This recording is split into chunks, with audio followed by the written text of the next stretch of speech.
எல்லாருக்கும் வணக்கம். கோடம்பாக்கம் இல்லாமல் சினிமா இல்லை, சினிமா இல்லாமல் காலிவுட் இல்லை. காலிவுட்னு ஒரு பேர் வர்றதுக்கு முக்கியமான காரணமே கோடம்பாக்கம் தான். கோடம்பாக்கம் சுற்றி பயங்கரமாக கரண்ட் தட்டுப்பாடு வருது. அதுவும் இல்லாமல் அன்றைக்கி வேர்ல்டு வார் நடந்துட்டு இருக்க டைமு. அங்கே ஒரு கம்பெனி உள்ளே ஃபார்ம் ஆகுது.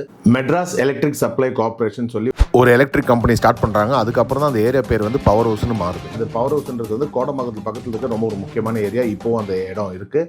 அந்த கம்பெனி அங்கே ஸ்டார்ட் பண்ணிவிட்டு சுற்றி இருக்கிற நிறைய பேரை இன்வைட் பண்ணாங்க. நீங்கள் இங்கே ஏதாவது ஸ்டார்ட் பண்ணுங்கள், நாங்கள் கரண்ட் சப்ளை பண்ணுறோம் உங்களுக்கு அப்படி சொல்லி அவங்க இன்வைட் பண்ணி அப்படி ஆரம்பித்த ஸ்டூடியோஸ் தான் ஏவிஎம், வாகினி. இவங்கெல்லாம் அந்த டைமில் ஸ்டார்ட் பண்ண ஸ்டூடியோஸ் தான். கோடம்பாக்கம் ரயில்வே கேட்டுன்றது எம்ஜிஆர் சாரோட கோட்டையம். அந்த பக்கம் சப்போஸ் நம்பியார் சார் ஏதாவது வேலையாக போனால் கூட, ஏதாவது ஃபங்க்ஷன் அட்டென்ட் பண்ணுறதுக்கு போனால் கூட அந்த ஊர் மக்கள்லாம் ரவுண்டு கட்டி நம்பியார் சார் கிட்ட பயங்கரமாக சண்டை போடுவாங்க. எப்படி நீ என் தலைவனை கத்தியால் சண்டை போடலாம், எப்படி நீ என் தலைவனை திட்டலாம், இப்படிலாம் சொல்லிட்டு பயங்கரமாக சண்டை போடுவாங்களாம். அந்த அளவுக்கு எம்ஜிஆர் சாரோட டைஹேட் ஃபேன்ஸ் இருந்த இடம் கோடம்பாக்கம் ரயில்வே கேட்.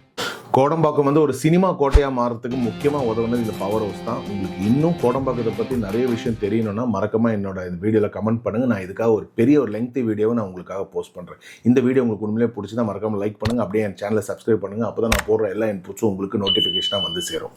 பாய்.